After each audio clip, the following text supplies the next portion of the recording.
Anyway, so he is going to be performing tomorrow at Star Day at 8:30. Check out his Instagram. Welcome, Brendo, man.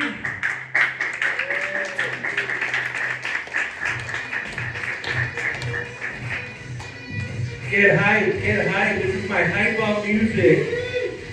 Sleigh bells, yeah, look them up. Oh, hello everybody, hello. My name's Brendan, I go by Brendo or Brendo Man. That's my superhero name. But yeah, my name's Brendo. I'm 44. I know I'm 44 because I was excited to get my new CPAP mask in the mail. Where are my CPALs? Anybody? No? Some of them, yeah. So I have sleep apnea, right? And I'm on OHP. Where are my pores at? No? Anybody? If you're not on OHP, thank you for the CPAP machine. I appreciate it. I appreciate it. Thank you. So OHP was like, hey, we're gonna give you this CPAP machine. We're gonna give you this mask for it. And I got the mask and it cut my face up. Like it was chafing under my nose so bad, it was like bleeding. And I'm like, hey, what the fuck? And they're like, well, we gave you the cheapest one. And I'm like, no shit, you're OHP. Can I please have the second cheapest one? And they were like, jump through 8 more flaming hoops of bullshit. Which I did. I took another sleep test. I don't know if you've ever taken these sleep tests, these sleep studies. Study is bullshit. They make you sleep in a hospital bed with like 100 wires hooked up to you, and they're like, sleep normal. Sleep normal. And I'm like, I'm in a hospital, like this sucks. You wouldn't even let me smoke weed before.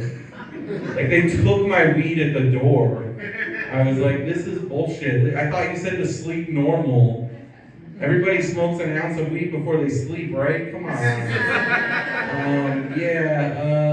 So I did that, and then I did the sleep study, and they're like, oh shit.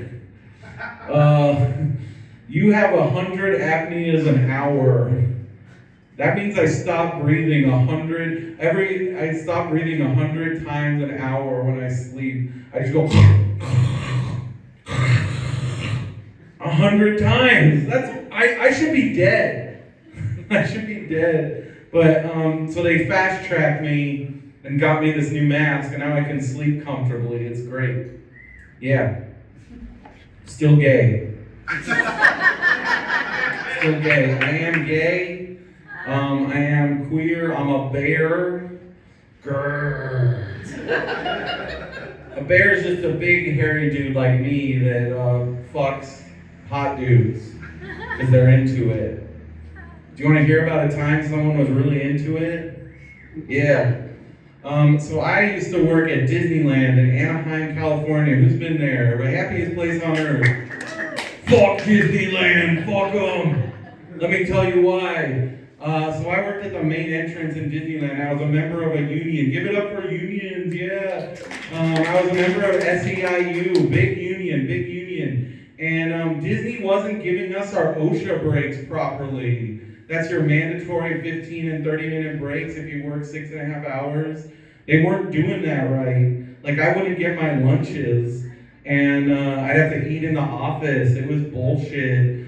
And because I was a lead, I manned the CDS computer, which means CAS Deployment System. It tells everybody where to go and when. If you're wondering how that happens at Disneyland, it's a computer that tells us what to do. Kind of scary, huh? Like the computer tells us everything. Like you go break this person, you go man this station. It's crazy. So I was doing that, and they weren't giving us our breaks. So what did we do? We talked to our union, and then we sued their asses.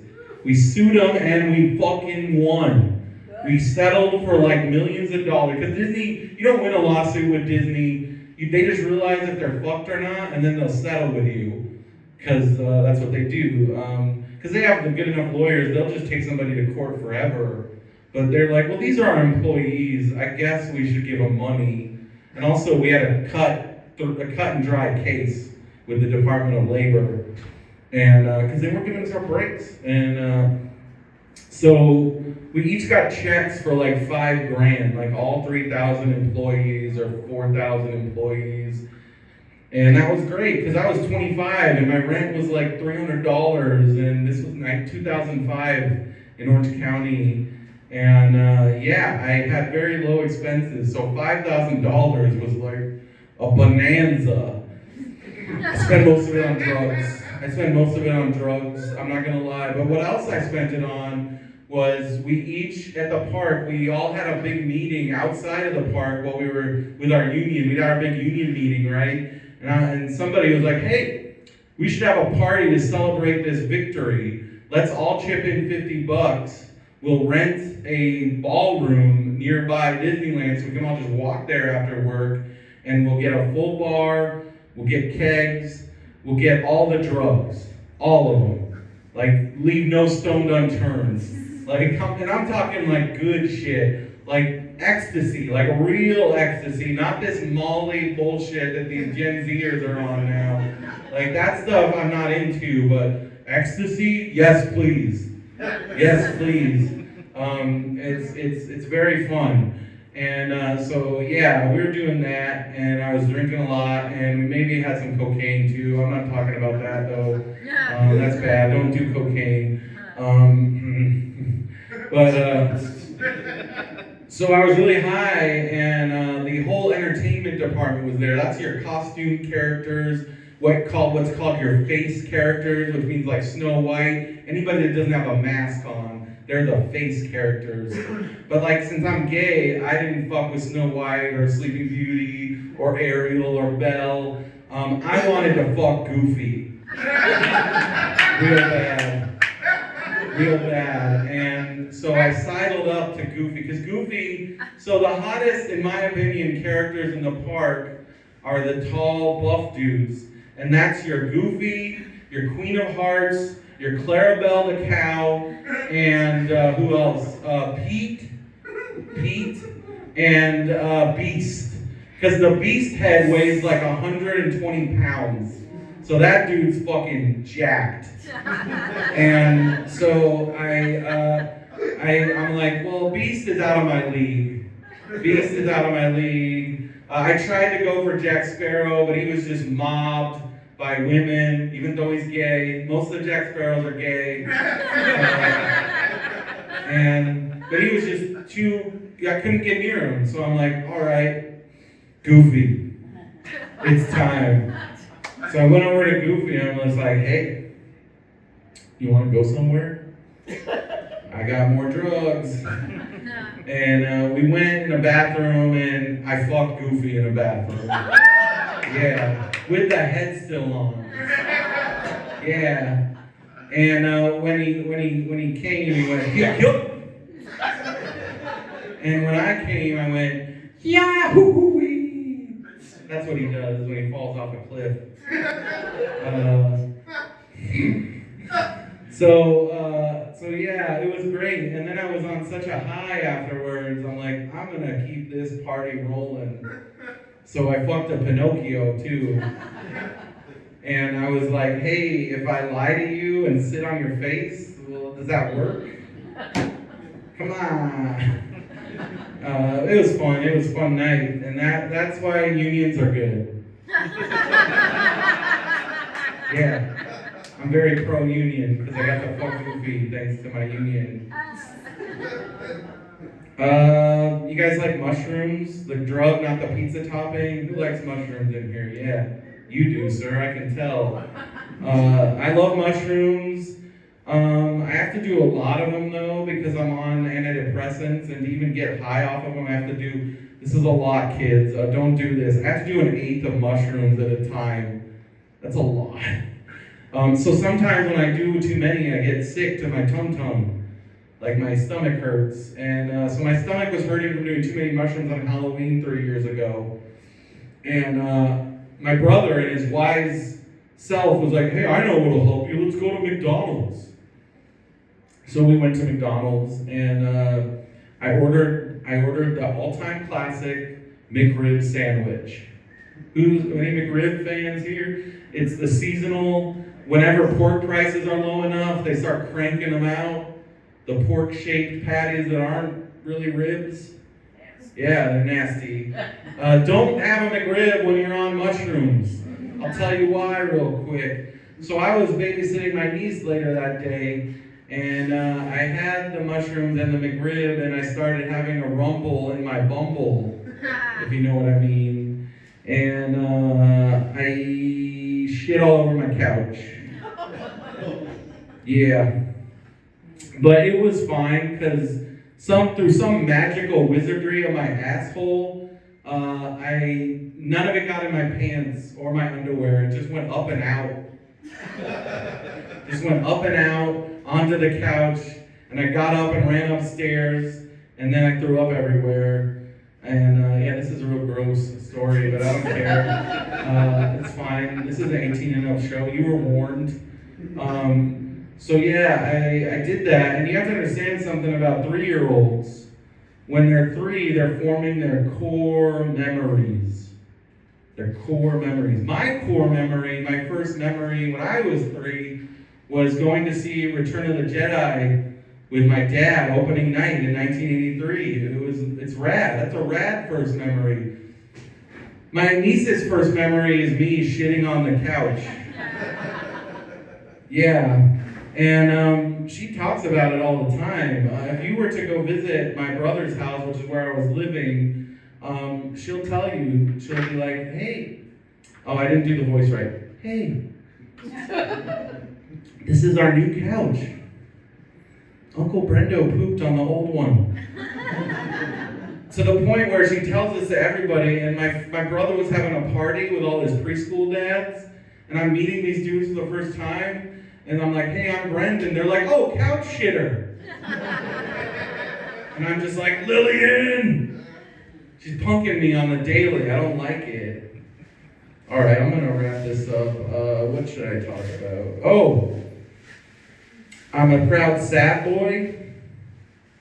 Yeah, not to be confused with the sad proud boy. Because they should be sad. They should be.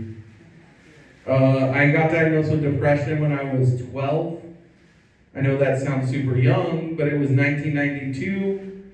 I was listening to a lot of Guns N' Roses. Any Guns N' Roses fans here? Yeah, okay, yeah. I'm talking about when they were good, not like now. Axl lost it, I'm sorry. They're still alright, I guess, but this was 1992. Use Your Illusion? I mean, come on. And so my mom found, I was writing all the lyrics down in my Trapper Keeper. Remember those? I was writing lyrics in my Trapper Keeper, and my mom found it. And she was like, oh no. Oh no. My son is trapped in the cold November rain. We better lock him up. And thankfully my dad swooped in and was like, slow your roll, Gail.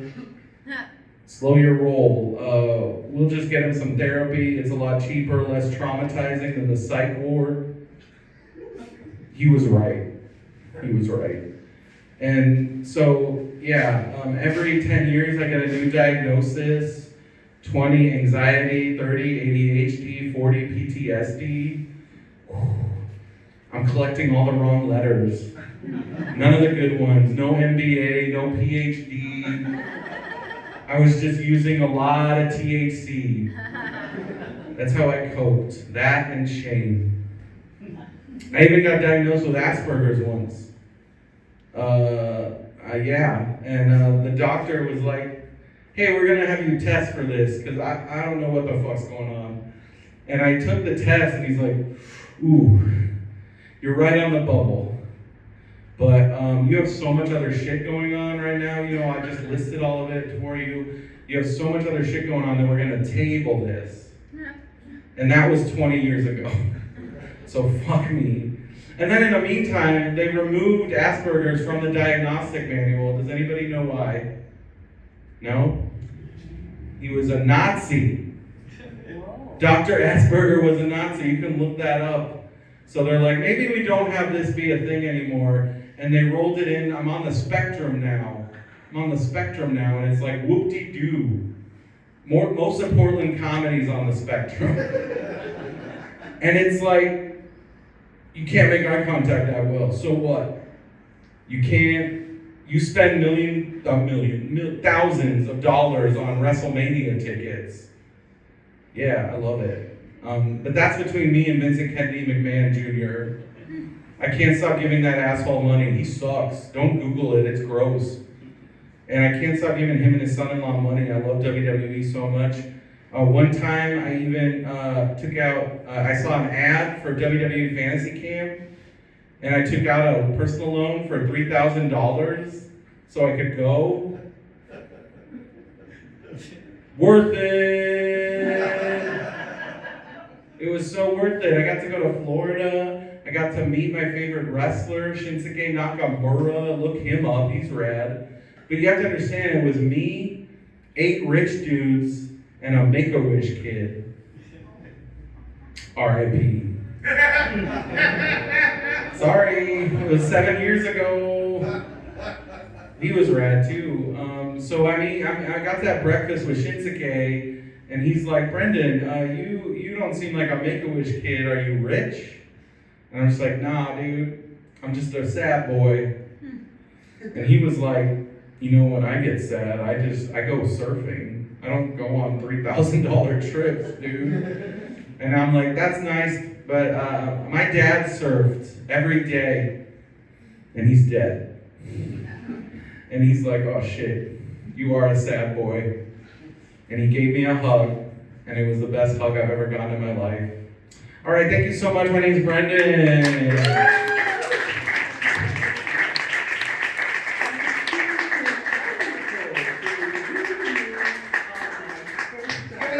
Creecy! Brendo, man! You know, you made me remember that time I worked at Disneyland, and I used to be the goofy character. Wait, Brendo, is that you? I've been looking for you for so long. Oh, yes, we are listening to Tiny Tim. Enjoy this. Take it all in.